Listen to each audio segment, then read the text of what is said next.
आचार्य कल्प पंडित टोडरमल जी द्वारा रचित मोक्ष मार्ग प्रकाशक ग्रंथ अधिकार 7वां और उभयाभाषी का अंतिम प्रकरण चल रहा है। सुखी होने के लिए वस्तु का स्वरूप समझना होगा, क्योंकि सुखी होना है इतना तो हमें समझता है, किसी को भी समझता है। और सुखी होने के लिए कुछ मूलभूत चीज़ें पता होनी चाहिए, जैसे सुखी किसे होना है और सुख क्या है। बस दो चीज़ें भी अच्छे से समझ लो तो हो जाए। सुखी किसे होना है, देह को सुखी होना है क्या? नहीं, क्योंकि देह दुखी भी नहीं है। देह तो स्पर्श रस गंध वर्ण रूप कार्य करती है, इसलिए देह को सुखी होने का ही नहीं है। समझ रहे हो? उसको सिर्फ स्पर्श रस गंध वर्ण रूप कार्य करना है। सुखी होना है जीव को, यानी मुझे और आपको। तो सुखी होने के लिए क्या कैसे समझे हम सुखी कैसे होते हैं? तो अच्छे से देखो, जहाँ हम पर कोई इच्छा रूप होते हैं तब हम दुखी होते हैं। इच्छा हुई कि हम दुखी। समझ रहे? एकदम सिंपल है। तो इच्छा क्यों होती है? इच्छा दो प्रकार की होती है, प्राप्त करने की, दूर करने की। स्वीकार अस्वीकार ऐसा, समझेंगे? रुचि और द्वेष, समझ रहे? प्रेम और द्वेष, राग और द्वेष, समझ रहे? दो प्रकार की इच्छा होती है तब हम दुखी होते हैं। अभी इच्छा हो, फिर राग द्वेष होते क्यों है? क्योंकि हम अपने आप को भूले हैं। हम अपने आप को मनुष्य मानते हैं। देखो, मनुष्य शरीर पूर्व कर्मों के उदय से आया है। अब उसको मैं माना, उस शरीर को मैं माना, तो फिर उस शरीर के लिए कुछ अनुकूल और प्रतिकूल रहता है। तो फिर हमारे को वो अनुकूल प्रतिकूलता में राग द्वेष होंगे, यानी इच्छा होंगी, तो हम दुखी होंगे। वस्तु स्वरूप समझ रहे? एकदम सिंपल है, कठिन तो है नहीं। तो हमारे को समझना होगा कि देखो, जब हमारे मान्यता ये हो जाती है कि मैं ये शरीर हूँ, मनुष्य शरीर, पुरुष, लड़का लड़की, ऐसा स्त्री पुरुष, समझ रहे? तो वहाँ से हमारे वो मोह प्रारंभ होता है और राग द्वेष प्रारंभ होते हैं। तो अपने चैतन्य वस्तु से च्युत होकर, समझ रहे? चैतन्य वस्तु से च्युत होकर देह में मैं अपना मान लिया, समझ रहे? असमान जाति द्रव्य पर्याय ये है, इसको मैं माना, वहाँ से सब समझना, पूरा संसार स्टार्ट हो गया। मोह ही संसार है, संसरण ही संसार है, समझ रहे कि नहीं? है अपन चेतन वस्तु, खुद को देह मानते हैं। अभी मोह हुआ ना, अब मोह हुआ मतलब संसार हुआ। अब यहाँ से संसार, तो संसार कहाँ है? मोह भाव में ही। इस मोह से ही चार गति बनती है, समझे कि नहीं? नरक वगैरह कोई संसार नहीं है, कल बता चुके हैं। मोह भाव ही संसार है। मतलब हम देह मान रहे खुद को, क्या? तो बस समझना, तुम चारों गतियाँ, आठों कर्म, 5 परावर्तन, अनंत काल निगोद, इसके लिए रेडी हो जाओ। इतना डेंजर है। एक भाव में, मोह भाव में पूरा संसार है। पूरी जितनी दुर्दशा हो सकती है इस जीव की, उतनी दुर्दशा होगी देह को मैं मान लेने मात्र से। आपको लग रहा होगा कि मेरी तो अच्छी देह है, सुंदर है ना, उसकी प्रसिद्धि है, प्रशंसा है, उसके अंदर स्किल है ना, उसको तो मैं मान सकता हूँ ना मैं। तो क्या समझ रहे क्या? नहीं, तो बोले तो आज इसको मैं मान रहा है, कल इसकी विपरीत अवस्था होगी सब, तब तुझे बहुत तकलीफ होगी। अभी तो पुण्य के उदय के कारण क्या कर रहा है? अमीर है शरीर, शरीर के संयोग अच्छे है, तो तू उसको मैं मानने में मजा आ रहा है। वो वापस सत्य की ओर नहीं आ रहे हैं, भ्रम में जी रहे। अब याद रखना, फिर ये जब पुण्य का उदय खत्म होगा तब कैसा फील होगा, विचार करो। तो कहाँ संसार है? लो, चैतन्य वस्तु से च्युत होकर देह को मैं मान लिया, तो समझना हो गया। अब बहुत बुरा हालत होने की हमारी, मोह, समझ रहे क्या? नहीं, मोह में संसार है। तो फिर हम संसार से पार कैसे हो सकते हैं? तो धर्म से होंगे। धर्म क्या है? वस्तु का स्वभाव। वस्तु क्या है? चेतन वस्तु है। स्वभाव क्या है उसका? ज्ञाता दृष्टा। तो क्या करो? देह का ज्ञाता दृष्टा रहो। ज्ञाता दृष्टा मतलब क्या? देह जैसे कर रही है उसको वैसे जानो और देखो, बस। उसमें कुछ भी ऐसा करो मत कि ये मैं कर रहा हूँ, मैं ये भोग रहा हूँ, है ना, ये अच्छा है, ये बुरा है, ऐसा कुछ करो मत। बस ज्ञाता दृष्टा रहो उसके। समझे कि नहीं समझे? एकदम सिंपल रखो। तो ज्ञाता दृष्टा रूप रहेंगे तो धर्म रहेंगे, धर्म रूप रहेंगे। तो ये ज्ञाता दृष्टा रूप रहना कैसा होता है? देखो, इसको ही कहा जाता है रत्नत्रय। अर्थात आपको ये श्रद्धान होना चाहिए कि अपन चेतन वस्तु है। समझे कि नहीं? आपका ज्ञान होना चाहिए कि अपन चेतन, किसी और कुछ है ही नहीं। और फिर क्या करो? चेतनारूप रहो, शुद्ध चेतनारूप। यही रत्नत्रय, ये निश्चय रत्नत्रय। समझ में है? सम्यक दर्शन, ज्ञान, चारित्र, मोक्ष मार्ग। शब्द से कठिन लगता है वो, लेकिन है सरल। समझे कि नहीं? जब पहली बार पढ़े थे हमने, बहुत पहले की बात है, मतलब तो क्या लिखा है सम्यक दर्शन, सम्यक ज्ञान, सम्यक चारित्र। बोलने में कठिन लगता है ये, तो सुनने में पहली बार भी टेक्निकल लगता है ना वर्ड। सिंपल है, आप जैसे हो वैसे जानो, वैसा ही मानो और वैसे रहो, बस सिंपल है एकदम।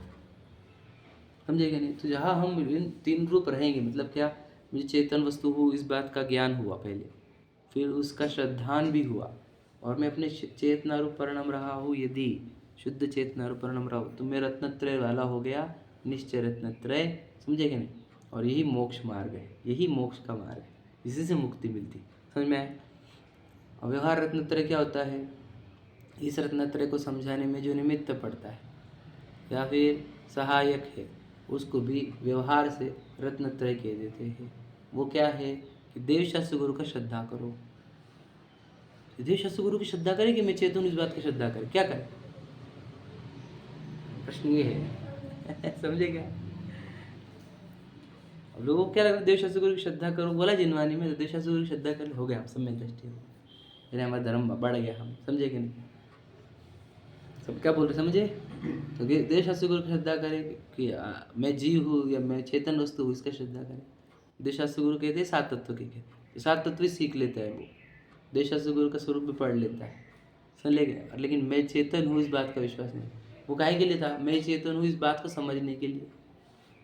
अब देव बोलो तो वो क्या है? शुद्ध चेतन जीव, समझे कि नहीं? पदार्थ। गुरु जो शुद्ध चेतन रूप हो रहे हैं, शास्त्र जो ये बताते हैं शुद्ध चेतना को, तो वहाँ पर भी तो शुद्ध जीवन जीव तक ही लेके जा रहे। सात तत्वों में देखो, मोक्ष तत्व क्या आता है? शुद्ध चेतना रूप परिणमन। संवर्ण जरा, शुद्धि की ओर बढ़ती हुई चेतना। आश्रबंध, अशुद्ध चेतना। अजीव, अचेतनता। और जीव चेतन। समझो, सात तत्व हो या देव शास्त्र गुरु हो, वो सब चेतन वस्तु की ओर ही इशारा कर रहे थे। समझे? तो व्यवहार रत्नत्रय में क्या है कि देव शास्त्र गुरु की श्रद्धान और सात तत्वों की श्रद्धान को सम्यक दर्शन कहते हैं।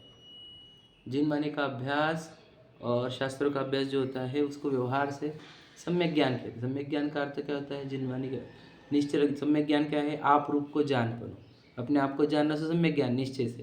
व्यवहार से क्या? शास्त्रों का अभ्यास। समझ रहे? तो शास्त्रों को जानना सम्यक ज्ञान है कि अपने आत्मा को जानना? प्रश्न समझो, समझे कि नहीं? तो कितने जीव शास्त्र ज्ञान में रुक गए हैं, समझ रहे? सम्यक चारित्र क्या कहा जिनवानी ने? बोलो। तो संयम, व्रत, अणुव्रत, महाव्रत, शील पालन, समझे कि नहीं? तो इसको कहा क्या? क्या? सम्यक चारित्र। और निश्चय सम्यक चारित्र क्या है? अपने स्वभाव में शुद्ध चेतना रूप रहना, ज्ञान दर्शन रूप रहना। समझे कि नहीं? जिसको सारी भाषा में शुद्ध उपयोग, ध्यान, ये कहा। बात समझ रहे? अब सोचो कि एक निश्चय रत्नत्रय कैसा है और व्यवहार रत्नत्रय। व्यवहार रत्नत्रय काय के लिए था? तो महाव्रत वगैरह क्यों कहा? वो निश्चय रत्नत्रय को समझाने के लिए। समझे क्या?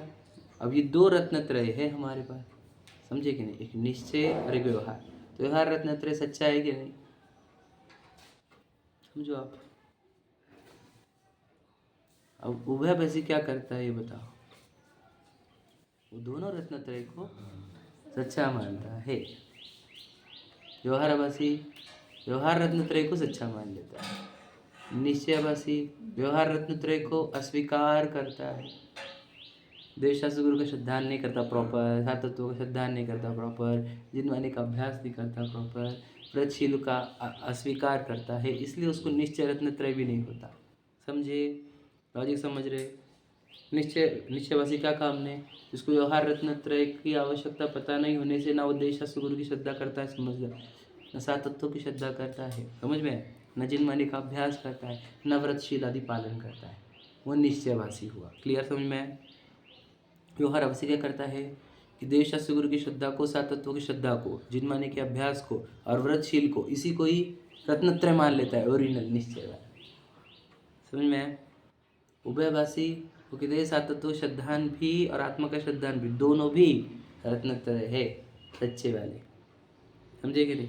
शास्त्रों का अभ्यास भी और आत्मा का ज्ञान भी, दोनों भी सम्यक ज्ञान है, और व्रतशील संयम भी और आत्मा में लीनता भी, दोनों भी सम्यक चारित्र है, ऐसा उभयवासी मानता है। समझ में? समय दृष्टि कैसे मानता है? उदय ये जो रत्नत्रय निश्चय वाले यही सच्चे है, ये सहायक है। समझे कि नहीं? सहायक थे इसमें आने के लिए। समझ रहे? फर्क समझ रहे कि नहीं? फिर वो ऐसा करता है, व्यवहार को गौण करके निश्चय ग्रहण करता है। समझ में आ रहा है? वह बस की गलती की और समझ में आ रही, कल की पढ़ी थी ना, आगे पढ़ते आ जाओ। देखो क्या लिखा है वो पढ़ते हैं। 256 पर से अपन 2 पैराग्राफ पढ़ लेते नीचे के, फिर अपन आते हैं आगे। देखो, तथा यह जीव अपने को निश्चय व्यवहार रूप मोक्ष मार्ग का साधक मानता है। देखो दोनों का, समझे ना, निश्चय व्यवहार दोनों का। वह पूर्वोक्त प्रकार से आत्मा को शुद्ध माना, सो तो सम्यक दर्शन हुआ। निश्चय रत्नत्रय जैसा विचार कर रहा है, वैसा ही जाना सो सम्यक ज्ञान हुआ, वैसे ही विचार में परिवर्तन किया सो सम्यक चारित्र हुआ। ठीक है, इस प्रकार तो अपने को निश्चय रत्नत्रय हुआ मानता है। देखो क्या किया, क्या कि शुद्ध मान, कैसा शुद्ध ही मान लिया अपने को पूर्णतः, है ना। वैसा ही क्या करे, जाना, वो सम्यक ज्ञान हुआ, और वैसे ही चारित्र में तो क्या उसी के विचार में परिवर्तन कर रहा है, तो निश्चय रत्नत्रय हुआ, समझ रहे, मानता है। परंतु मैं प्रत्यक्ष अशुद्ध सो शुद्ध कैसे मानता, जानता, विचारता हूँ इत्यादि विवेक रहित भ्रम से संतुष्ट होता है। मतलब क्या, कभी परिपूर्ण अशुद्ध चल रही है, फिर भी शुद्ध मान रहा है, जान रहा है, विचार कर रहा है, ये तो विवेक ही नहीं वहाँ पर। समझे कि नहीं? ये भ्रम में है, तो निश्चय रत्नत्रय हुआ क्या उसको? नहीं। तो व्यवहार रत्नत्रय भी नहीं। अच्छा बताओ, हमारे समझे देव शास्त्र गुरु का श्रद्धान कर लिया, सात तत्वों का श्रद्धान कर लिया, जिन वाणी का अभ्यास कर लिया, हाँ, और व्रतशील संयम कर लिया, तो व्यवहार रत्नत्रय हुआ कि नहीं? समझे कि? हाँ, व्यवहार नाम क्या काय का है? उपचार का। उपचार का अर्थ क्या? हम आरोप लगाएंगे। आरोप कब लगेगा? जब कार्य होगा तब। समझे कि नहीं? मुझे आत्मा हुई श्रद्धान हुआ, चेतन हुई श्रद्धान हुआ, तब मेरे देव शास्त्र गुरु के श्रद्धान को व्यवहार सम्यक दर्शन कहेंगे। क्या समझे? अगर मैं अचेतन हूँ, इस बात का श्रद्धान नहीं हुआ, तो ये व्यवहार रत्नत्रय है कि नहीं? तो नहीं है। क्यों? व्यवहार हुआ काहे का, किस बात का व्यवहार?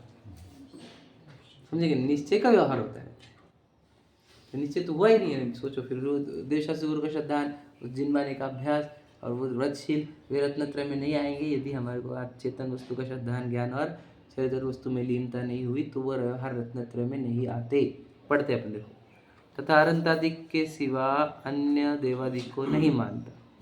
वह जैन शास्त्र अनुसार जीवादिक के भेद सीख लिए उन्हें को मानता है, औरों को नहीं मानता। वह तो सम्यक दर्शन हुआ, तथा जैन शास्त्रों के अभ्यास में बहुत प्रवर्तता है, सो सम्यक ज्ञान हुआ, तथा व्रतादि रूप क्रियाओं में प्रवर्तता है, सो सम्यक चरित्र हुआ। इस प्रकार व्यवहार रत्नत्रय हुआ मानता है। परंतु व्यवहार तो उपचार का नाम है, सो उपचार भी तो तब बनता है जब सत्यभूत निश्चय रत्नत्रय के कारणादिक हो। लिखा है वही है जो हम पढ़ रहे हैं, वही है।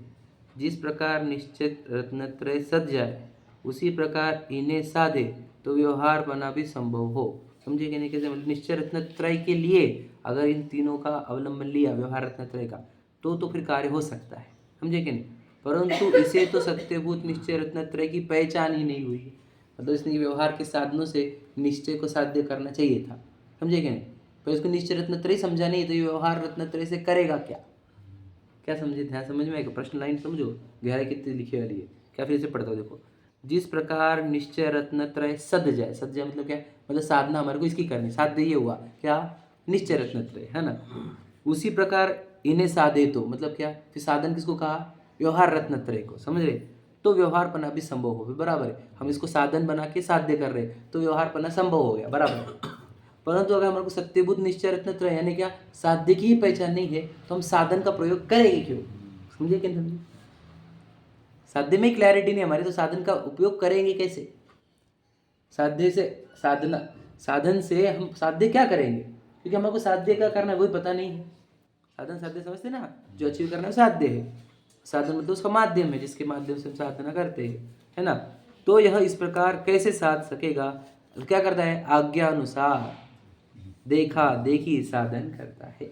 मतलब क्या, सब जन पूजा कर रहे हैं मैं भी करूँगा, सब जन दर्शन को जाते हैं मैं भी दर्शन को जाऊँगा, सब विधान कर रहे हैं अष्टानिका हम भी विधान करेंगे, समझे क्या नहीं। अष्टानिका में क्या करते हैं, सिद्ध चक्र मंडल विधान करते हम भी करेंगे, पूरे मंदिर वाले कर हम भी करेंगे। अभी एग्जाम्पल बता, अभी इसका अभी साधन है क्या ये, अब वो जगह उसने पूजन को भक्ति ये स्वाध्याय को इसने साधन बनाया क्या, नहीं, क्योंकि इसको साध्य ही नहीं पता क्या अचीव करना है हमारे को। अब समझे क्या लॉजिक, ध्यान सुन लेना। क्यों कर रहा है ये, बोलो देखा देखी। सच बताओ, हम विचार पूर्वक है कि हम देखा देखी वाले, सच एकदम अपने अंदर से खुद को ही बोलना है कि नहीं। वस्तु स्वरूप ये है, अभी उन्होंने लिखे है देखो सोच समझ के बहुत चिंतन कैसा गहरा हुआ होगा। जो हमारे अंदर हाथ चल रहा है वो भी दिखता था उनको। एग्जाम्पल चल क्या करता है जीव, ठीक है, देखा देखी, क्योंकि उसको ये समझानी है कि मुझे अचीव क्या करना है, what I need to achieve and how I can achieve, ये चीज़ें नहीं पता उसको। तो देखो, मुझे जो अचीव करना है, मुझे जो साध्य करना है, वो मुझे पता नहीं होने से क्या हो रहा है, मुझे साधन किसका लेना है ये भी पता नहीं है। फिर मैं समझ रहे कि नहीं, फिर मेरे को साधन ही पता नहीं तो मैं क्या करता हूँ, आप क्या कर, वो क्या कर रहा है फिर मैं वो करूँगा, उसको कुछ ना कुछ मिलने आएगा तो मेरे को मिल जाएगा कुछ ना कुछ। आप समझे क्या, ऐसा वाला है हमारे पास। आपको क्लैरिटी है कि आपके विधान के बाद आपको क्या मिलने वाला है, विधान करते क्यों है, क्यों पूजन क्यों करते हैं, स्वाध्याय क्यों करते हैं, हमारे को अंदर पता होना चाहिए कि ये सब साधन है और मुझे कुछ साध्य करना है, समझे क्या नहीं। ये हमारे को क्लैरिटी नहीं है तो हमारे साधन साध्य सब गलत हो रहे हैं। क्या होता है, हमारे साध्य में गलती है कि साधन में, प्रश्न है मेरा, इसका उत्तर दीजिए सोच समझ के। साधन में गलती है कि साध्य में गलती है, साध्य में गलती है करते ही से साधन में गलती है। जो साधने का है वो तो साध्य से आएगा ना, शुरुआत तो इससे करना पड़ेगी। साधन से साध्य मिलता है, ये बात सही है, ठीक है। तो हमारी गलती कहाँ पे, साधन में कि साध्य में,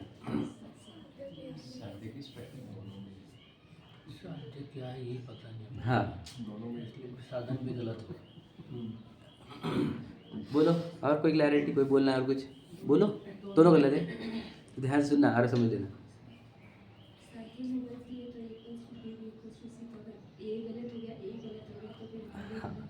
हाँ वैसे देखो, साधन गलत है ही नहीं, साधन तो एकदम सही तुम्हारे पास समझो बात को, साधन तो बराबर यही चाहिए हमारे को, देव पूजा गुरु। थोड़ा आगे सर को पीछे से आ जाओ भैया, नहीं आते उसके ऊपर नहीं आते हैं करके, पैर रखते हैं उसके ऊपर, सूख गया वो शायद, हाँ चलो ठीक है।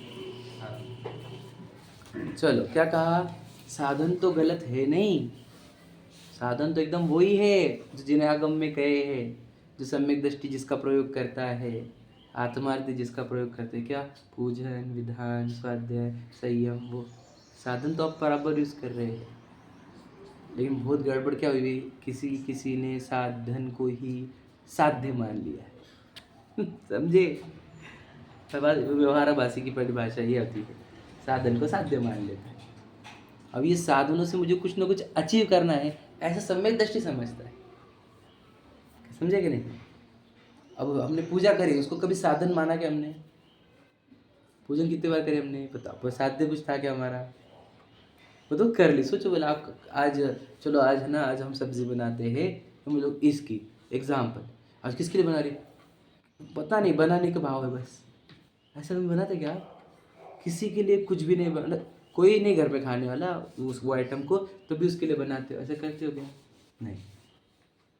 तुम पूछते पूजा क्यों करी आपने बताओ, ऐसी ऐसी चीज नहीं नहीं नहीं, पुण्य बनता है ना उसके लिए कर रहे हैं, तो वापस गड़बड़ कर रहा है। पूजा पुण्य बांधने के लिए थी नहीं। समझो बात को, समझे क्या समझे? साधन साध्य नहीं पता हमारे को, समझ रहे ना भैया? क्लैरिटी हो रही ना जो मैं बोल रहा हूँ उसमें? गड़बड़ कहा है कि ये लिखो, वापस पढ़ता हूँ फिर से देखो। आज्ञा अनुसार हुआ, देखा देखी साधन करता है। साधन करता लिखा ना, तो साधन प्रॉपर है हमारे पास। याद रखना, अगर आप पूजन वगैरह नहीं करते तो हम बोलते तुम्हारे को साधन ही नहीं पता। जो साधनों का अस्वीकार करता है वो कौन है? निश्चयवासी। एकदम क्लैरिटी हुई आपको, आपने आंसर बराबर दिया। जो साधनों का अस्वीकार करता है वो निश्चयवासी, जो साधनों को साध्य मान लेता है वो, और जो दोनों को साध्य मानता है वो उभयवासी। आप समझे क्या? नहीं समझे? कौन देगा आंसर? छोटे तो कोई है नहीं हमारे पास। बोलो बोलो, तीनों बोलो। जो साधन को मानता है वो निश्चयवासी। बराबर, जो साध्य को ही साधन को ही साध्य मान लेता है वो ब्रह्मवासी। ठीक है। और जो साधन साध्य दोनों को साध्य मान लेता है हाँ वेरी गुड, वो उभयवासी। समझ में आ रहा है ना? फिर समय दृष्टिकोण, जो साध्य को साध्य और साधन को साधन माने। समझे कि नहीं? क्लैरिटी हो रही है आपको? हम गड़बड़ क्या करें समझ रहे हैं? अभी तक समझो, आज तक की हमारी गड़बड़ क्या थी बताओ? अब ये समझ में, तीन तो समझ में आ गया आपको। तुम्हारी गड़बड़ क्या थी आज तक की, ये बताओ। साधन को साध्य मान, बात समझे क्या? साधन को साध्य मान मतलब कहाँ में आते हैं हम? गौरवासी। अब निश्चयवासी रहते तो आप यहाँ पर आते ही नहीं हो, घर में बैठते। क्या को जरूरत है मंदिर की? क्या को पूजन की जरूरत है? साध्य की जरूरत है, समझे क्या? तो हम निश्चयवासी बोलते हैं आपको। पर अब आप यहाँ आए हो, मंदिर में, पूजन में, भक्ति में, स्वाध्याय में, सब में आए हो। रात में जानते क्या? नहीं तो क्या में आएंगे? गौरवासी। अब साधन तो आपके पास सही है पूरे, आपके साधनों में हमारे को डाउट नहीं है। हम बोल रहे साध्य अचीव हुआ क्या? नहीं, क्यों? साधन ही साध्य बन गया। समझ में आ रहा है ना भैया? आपको क्लैरिटी और चाहिए, विचार समझ रहे ना भैया? साध्य का पता नहीं, सिर्फ साधन कर रहे हैं। हाँ वो क्या है? हाँ साध्य का पता ही नहीं। हाँ, और सिर्फ साधन साधन ही कर रहे हैं। तो वो वैसा है ना, मुझे ना सब्जी बनाने की, किसके लिए वो नहीं मालूम। हाँ, तो वो काय में आएंगे? वो देखा देखी, समझे कि नहीं? देखो मैं आपको बताऊं, देखा देखी मतलब क्या रहता है? हमारे को स्पष्टता, क्लैरिटी ना होना, वो सब देखा देखी होता है। समझे क्या? अब हमारे सब घर वाले समझो, सब मान के चलो, जिसको मैं मानता हूँ वो सब वाइट कपड़े पहन रहे, मैं भी वाइट पहनने लग गया। समझे क्या नहीं? रूढ़ी परंपरा, समझे क्या नहीं? जहाँ हमारे को पता नहीं है क्यों। देखो हमें जो बचपन से, मतलब जब से स्वाध्याय लेते तब से सीखा तो यही हो कि क्यों पता होना चाहिए आपको। जिसको क्यों पता नहीं है वो सब देखा देखी वाले। सही उत्तर ये है उसका। जिसका आपको क्यों पता हो वह आपका विवेक पूर्वक किया गया कार्य है या अकल से किया हुआ कार्य है, और जिसका क्यों पता नहीं है वो नकल वाला कार्य है, उसी को देखा देखी कहा जाता है। तो मैं आपको बोलता हूँ कि आप मंदिर में क्यों आए, ये प्रश्न है हमारा। समझ में आया क्या? किसी को पूछो आप क्यों आए मंदिर में, क्यों कर रहा है पूजा, देखो यार ना, आपको वो अकल वाले आंसर मिलेंगे नहीं, सब नकल वाले मिलेंगे। क्या? पापा मम्मी दादा दादी ये वो सब आते ये वाले आंसर है हमारे पास। साधन और साध्य कि ये साधन है, हमको साध्य करना चाहते हैं। मुझे बताओ, वो भगवान जी जो जंगलों में, जो पर्वतों पर, जो शिखर जी आदि पर्वतों पर जाकर साधना करेगी, उनका वो साधना और इधर का मंदिर में आना, ये कहाँ कनेक्शन बैठ रहा है? कुछ भी बात समझे क्या लॉजिक? वो नग्न हो गए, मतलब सोचो राजघराने में थे, बराबर है, राजघराने में थे, फिर वो राजघराना छोड़कर नग्न होकर जंगलों में, पर्वतों पर जाकर साधना की उन्होंने, बराबर है, सही है। उनका वो एक्टिविटी और हमारे मंदिर आने वाला, ये कहाँ मैच हो रहा है? कुछ फिर वो धर्म या ये धर्म कि फिर ये क्या है एग्जैक्टली? अपने मिस्ट्री सॉल्व करना चाहिए थी, बराबर है कि नहीं? तो उनका रास्ता अलग, मेरा रास्ता अलग। मैं मंदिर में आ रहा तो मैं धार्मिक मान रहा हूँ, वो जंगल में जा रहे तो वो धार्मिक, जो जंगलों में जा रहे हैं उनको हम यहाँ पे विराजमान कर रहे हैं, उसके दर्शन के लिए हम आ रहे मंदिर में, समझे क्या? कुछ तो कनेक्शन बैठा है इसको, समझे क्या नहीं? तो ये मंदिर में आना कि क्या, ये साधन रूप है, और वो जो जंगलों में जाना, पर्वतों में जाना, वो साध्य रूप है। आप समझे क्या? तो जंगल में जाना नहीं, आत्मा में जाना, समझ रहे क्या है? वापस में गड़बड़ कर दूंगे तो कि जंगल में गए हम तो वो साधन है जंगल में जाना समझे क्या नहीं?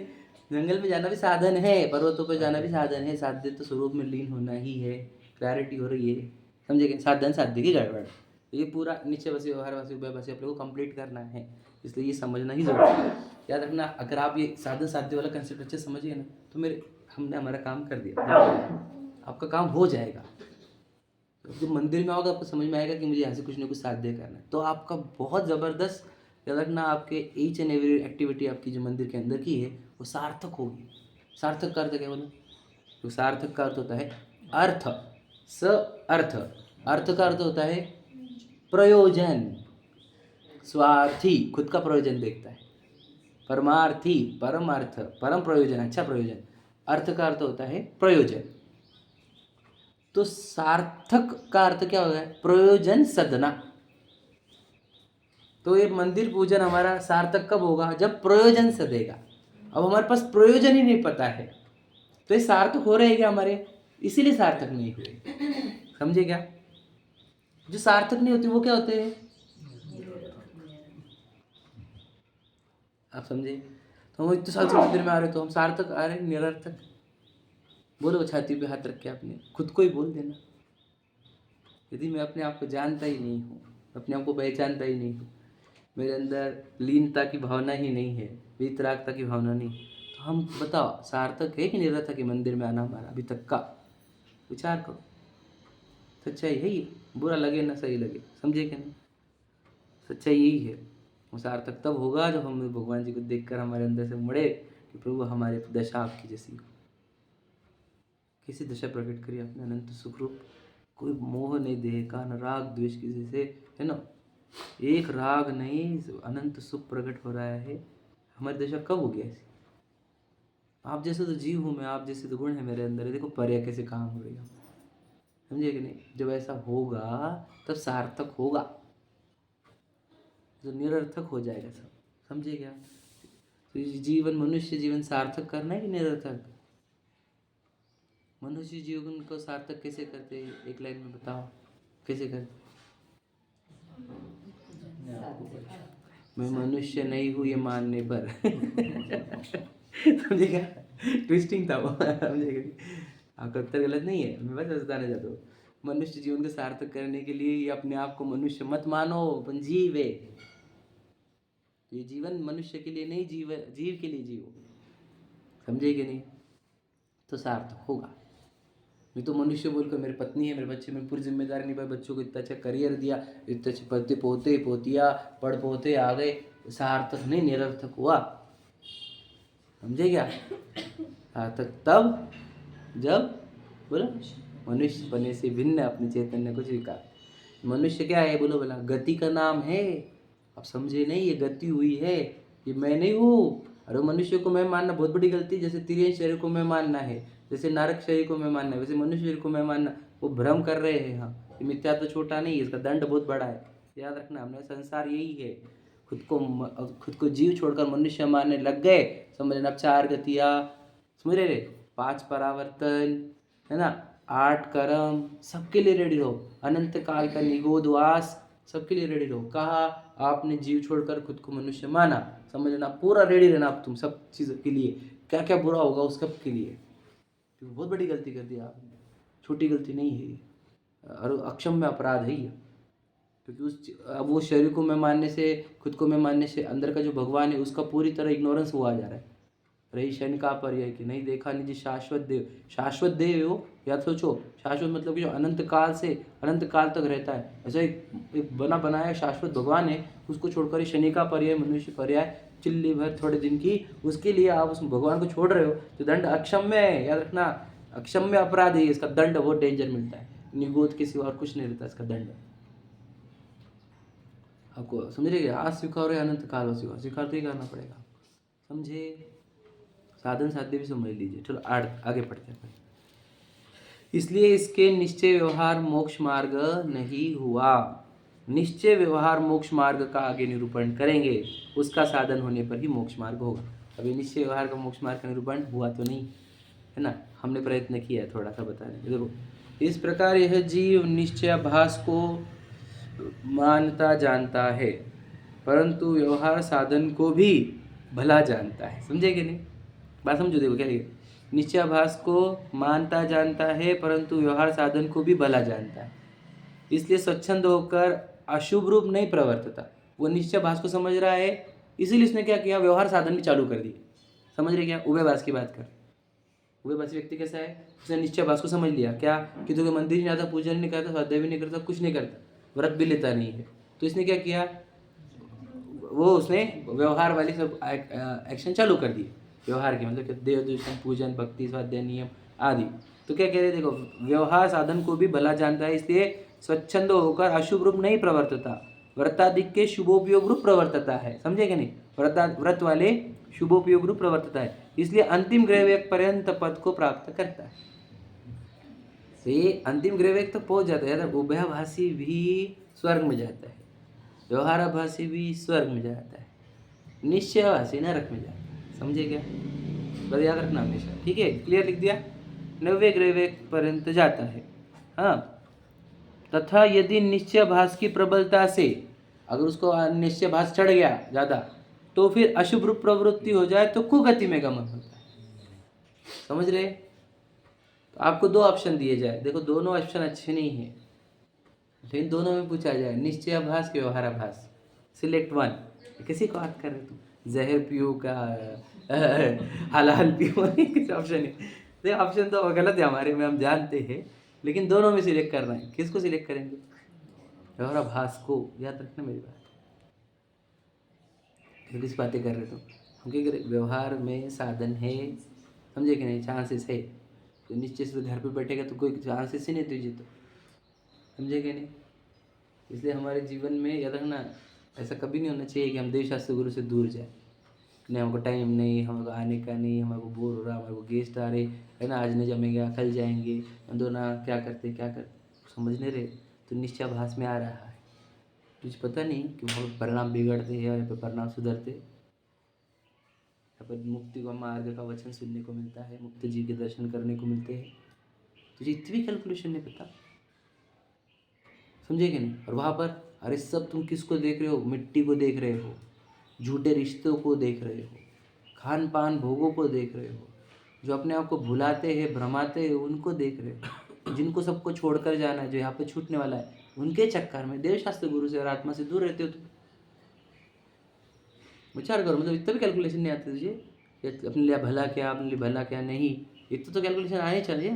बताओ, समझे कि नहीं समझे? तो निश्चयाभास अधिक हो गया तो दुर्कुगति में गमन होता है, ठीक है? परिणामों के अनुसार फल प्राप्त करता है। किसके अनुसार? परिणामों के अनुसार। हम हमारे परिणाम टटोल रहे हैं क्या? परिणामों की अगर खबर होती तो हम वहाँ रहते ही नहीं जहाँ परिणाम बिगड़ते, हम वहाँ रहेंगे जहाँ परिणाम सुधरते। बात समझो बात। मगर परिणामों की कैलकुलेशन आते हैं क्या? बस वही बोलता हूँ, परिणामों के प्रॉफिट लॉस निकाला करो रोज। मेरे कहाँ परिणाम बिगड़े, कितने बिगड़े वो, और मेरे परिणाम कहाँ सुधरे, कितने सुधरे वो निकाला करो। वही आलोचना होती है, आलोचना पाठ आप जो बोलते हो वही करना चाहिए हमारे को प्रतिक्रमण में प्रतिदिन। समझे क्या? समझो बात को। हम हमारे को यही नहीं, आलोचना करते क्या होता है, अच्छे से देखना। आलोचना मतलब आँखें होती है ना, आलोचना करते नहीं, बुराई करना, अच्छे से देखना। क्या? अपने डिफेक्ट्स, परिणामों की खराबी, समझे कि नहीं, पर्याय की अशुद्धि, उसको अच्छे से देखना, उसकी निंदा गरहा करना, उसको नष्ट करना। समझे कि नहीं? बात समझो, इम्पोर्टेंट। तो हमें परिणामों की खबर नहीं हमारे को, हमें परिणाम बिगड़ रहे कि सुधर रहे कि क्या चल रहा है हमारे परिणामों में, हम कह रहे हैं क्या चल रहा है, क्या चल रहा है। तो अंदर देखा कर क्या चल रहा है, बाहर क्या बोलते रहते क्या चल रहा है, अंदर क्या क्या चल रहा है तुझे पता नहीं। क्या क्या चल रहा है अगर देखना है, अंदर अकेले में बैठना पड़ेगा तुझे आधा 1 घंटा रोज़, जहाँ कोई आवाज़ ना आए, जहाँ कोई डिस्टर्ब ना करे, तो पता चलेगा अंदर क्या क्या चल रहा है। समझे कि नहीं? हमको तो पता ही नहीं, भीड़ भाड़ में, जैसे मुंबई वाले बिजी है ना, है कि नहीं, उनको अपनी बहुत देखे होंगे उनकी लाइफ, वैसे हमारी लाइफ है, याद रखना। वो लौकिक एंगल से बिजी है, हम लोग के एंगल से देखो तो हम भी तो पत्नी बच्चों में दिन भर में हमारे को खुद के लिए समय नहीं है, तो हम मुंबई वाले जैसे ही है, समझे क्या? पत्नी बच्चों के वो खान पान की भीड़ में हम अपने आप को भूल गए हैं, समझे? देखो परंतु देखो क्या लिखा होता है, परिणामों के अनुसार फल प्राप्त करता है, मतलब क्या नव्य ग्रह व्यक्त जाएगा परंतु संसार का ही भोगता रहता है, मतलब संसार में ही रहेगा। नव्य ग्रह व्यक्त जा सकता है लेकिन संसार में ही रहेगा। क्यों? क्योंकि देखो सच्चा मोक्ष मार्ग पाए बिना सिद्ध पद को प्राप्त नहीं प्राप्त करता है। सिद्ध पद प्राप्त नहीं होगा। सच्चा मोक्ष मतलब निश्चय रत्नत्रय, मतलब क्या? साध्य नहीं मिला, साधन ही जुटाए भैया, ये वो सिर्फ साधन ही जुटाए और साध्य अचीव नहीं किया तो नव्य ग्रह व्यक्त जा सकता है। आप जो पूछे नव्य ग्रह व्यक्त जा सकता है परंतु संसार में ही रहेगा, चारों गति भ्रमेगा। ये प्रश्न है ना, बहुत अच्छा प्रश्न था, उसका उत्तर यहाँ पर ही मिला। क्या? इसे साधन ही जुटाए हम और साध्य नहीं पता हो तो ये हाल वही होगा हालत। नव्य ग्रह व्यक्त जाएंगे तो फिर बाद में संसार में भटकते रहेंगे। याद रखना, आपके योग अच्छे हो सकते, अब आए मंदिर में पूजन भक्ति करते, स्वाध्याय करते, विधान करते, अच्छी बात है, साधन अच्छे आपके पास। साध्य नहीं हुआ तो संसार का ही भोगता रहेगा, बात याद रखना। ठीक इस प्रकार निश्चय आभास व्यवहार भास दोनों अवलंबी मिथ्या दृष्टियों का निरूपण किया। देखो समझैनी होकर जिनवानी पढ़कर मिथ्या दृष्टि कैसे रह गया, इस प्रश्न का उत्तर कितने स्पष्टता से दिया गया है, ऐसा वर्णन आपको कहीं मिलेगा नहीं। बहुत भाग्य है हमारे, समझे कि नहीं? हम तो सोचो ये अगर मोक्ष मार्ग प्रकाश नहीं पढ़ता मैं, तो मुझे तो ये लगता कि मैं कितनी पूजा कर रहा हूँ, मैं कितना स्वाध्याय कर रहा हूँ, मेरा तो मोक्ष मार्ग पक्का हो गया। और ये पढ़कर ऐसा लग रहा है कि अरे वो बहुत बड़ा काम बाकी है, अभी तो कुछ भी नहीं हुआ। सोचो मतलब क्या, हम संतुष्ट हो जाते थे गलत जगह पर, लेकिन पूरी क्लैरिटी करके दी और वो बताई कि ऐसे भोजन रह जाते हैं संसार में, मैं भी रह जाऊँगा अगर ये मेरी गलती नहीं दूर करूँगा तो हमारे अंदर वो सजगता आई, जागृति आई, विवेक जागृत हुआ। अब समझ में आए अपना कार्य तो कुछ अलग है, समझे कि नहीं? ये कार्य तो अपने ही नहीं, तो सिर्फ साधन नहीं, साध्य कुछ अलग है, समझे कि नहीं? मतलब this is just tool, this is not, समझे कि नहीं? ये सब जो रास्ते में आए हुए सब वो है वो, और मंजिल तो कुछ और है हमारी, समझे कि नहीं? तो ये समझ भी काहे से आया, ये पढ़ने से। निश्चय ने व्यवहार नहीं, सोचो हमारे को निश्चय नहीं व्यवहारने की जरूरत थी कि नहीं? पहले जरूरत थी, लेकिन अभी व्यवहारने को अवतार समझने की जरूरत है। आप समझे क्या? व्यवहारने की आवश्यकता जब थी तब तक आपको व्यवहारने से हमने यहाँ तक लाया, स्वाध्याय को बैठाया, इतने शास्त्र पढ़े हमने, ये व्यवहारने से ही हुआ है भैया। लेकिन अब इस व्यवहारने को बोलो अवतार तो समझो, इसको साधन समझो, अब साध्य की ओर बढ़ो, तब आपका कंप्लीट पैकेज हो जाएगा, नहीं तो इनकम्प्लीट रह जाएगा, समझे ना? अब साध्य की ओर बढ़ो। साध्य क्या है? भगवान जी को देखो, शिखर जी को याद करो, क्या करने गए थे शिखर जी पर? कैलाश पर्वत पर क्यों गए थे? विचार करो, वो काम करना है, वो हमारा साध्य है। ठीक है, एक 5 मिनट अपन और पढ़ते हैं, मुझे पता है समय है, 2-5 मिनट पढ़ेंगे और, क्योंकि सम्यक तो सम्यक मिथ्या दृष्टि का भी पढ़ना है हमारा। अब हम उस व्यक्ति की बात कर रहे हैं, बोलो, जो अब साधन से साध्य की ओर बढ़ रहा है, समझे क्या? अब वो साध्य पहचान लिया उसने कि साध्य है कुछ तो भी, मुझे कुछ तो भी साध्य करना है, और उसके लिए जो प्रयत्नशील हो गया, समझ रहे? आप में से ही अब सब समझ रहे कि नहीं? कुछ अब हम इधर बढ़ सकते हैं, हम सब सम्यक तो सन्मुख हो सकते हैं, समझे कि नहीं? साध्य की ओर बढ़ सकते हैं। देखो क्या लिखा है, अब सम्यक तो के सन्मुख जो मिथ्या दृष्टि है उनका निरूपण करते हैं। सन्मुख मतलब सामने, बस सम्यक दर्शन के सामने ही खड़े हैं जो, समझे कि नहीं? मैं तुम्हारे घर के सामने खड़ा हूँ, समझे कि नहीं? बोलते ना अपन, अरे मैं तुम्हारे घर के सामने खड़ा हूँ, वैसे जो सम्यक दर्शन के सामने ही खड़े हैं, ऐसे। ठीक है, कौन उसके लक्षण 3 लाइन पढ़नी बस अपने को, वो आपको रिवाइज करने के लिए दिन भर। कोई मंद कषाय आदि का कारण पाकर, पहला इंपॉर्टेंट पॉइंट, मंद कषाय का कारण मिल गया, मतलब क्या? उसका तीव्र कषाय जीव नहीं है वो, पहला उसकी फर्स्ट अचीवमेंट। ज्ञानावरण आदि कर्मों का क्षयोपशम। 2, तत्व विचार करने की शक्ति हुई। 3, मोह मंद हुआ। ठीक है, तत्व विचार में उद्यम हुआ, बाह्य निमित्त देवशास्त्र गुरु का हुआ, उनसे सच्चे उपदेश का लाभ हुआ। ये समझ में आया? मैं एकदम फास्ट पढ़ा हूँ, मैंने लिंक भी नहीं लगाई। अब मुझे बताइए लिखा क्या है ये तीनों, क्या लिखे वाला है 3 लाइन में? हाँ विचार दृष्टि में वैसे गुण होंगे तो वैसे तो सब सही बोल रहे हैं, लेकिन कुछ तो सोचो, मैं कुछ ट्रिकी पूछ रहा हूँ। यहाँ पे 3 लाइन में कुछ तो भी छुपा हुआ है, सोचो क्या छुपा हुआ है। देवशास्त्र का हिस्सा मिला, सब मिला है अभी इसको, उसे सब पता भी चला है। बोलो बोलो, कुछ याद है? हाँ बराबर बोल रहे हैं आप, बराबर बोल रहे हैं। हाँ हाँ करेक्ट, 3 लब्धि की बात है। 3 लब्धि, 4 नहीं, चौथी तो आगे है। 3 तक पहुंचे, 3 लाइन में 3 लब्धियां है, चौथी लब्धि की चर्चा वो आएगी, समझे क्या? ये इंपॉर्टेंट है। देखो क्या लिखा है, मंद कषाय मतलब कौन सा आएगा? विशुद्धि लब्धि, समझे कि नहीं? मंद कषाय मतलब विशुद्धि लब्धि। फिर वो शोयपशम हुआ, तत्व विचार करने की शक्ति हुई, वो शोयपशम लब्धि है। और फिर वो जो देवशास्त्र गुरु का वो ना मिला ना, बाह्य निमित्त उपदेश का लाभ, वो देशना लब्धि। याद रखना, सम्यक तो सन्मुख वही हो सकता है जिसके अंदर ये 3 उपलब्धियां हो, वो आप सबके अंदर है, समझे कि नहीं? है कि नहीं? बताओ, फिर से पढ़ते। मंदकषा अगर आपकी नहीं होती तो आप यहाँ पर नहीं होते, अभी आप घर पे होते, सच बता रहा हूँ। पार्टी करते हुए, खाते पीते हुए, कुछ टेलीविजन मोबाइल देखते हुए, खाना बनाते हुए, ठीक है। फिर शोयपशम हुआ कि नहीं आपका, तो समझ ही नहीं सकता ये तो निश्चय नहीं, व्यवहार नहीं, क्या रहता है सम्यक तो सन्मुख, है कि नहीं? तत्व विचार करने की शक्ति हुई कि नहीं? शक्ति तो है कि मैं जीव हूँ, शरीर नहीं हूँ। मोह मोह मंद हुआ, मोह मंद हुआ क्या नहीं हुआ, ये आप जानते हैं आपका, समझे कि नहीं? हुआ ही है ना?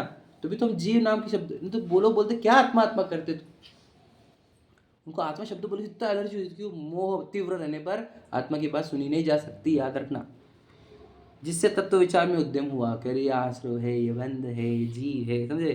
फिर बाह्य निमित्त देव शास्त्र गुरु, देखो देव गुरु शास्त्रादिक का हुआ, उनसे सच्चे उपदेश का लाभ हुआ, इस तब उपदेश न लगती, समझे कि नहीं?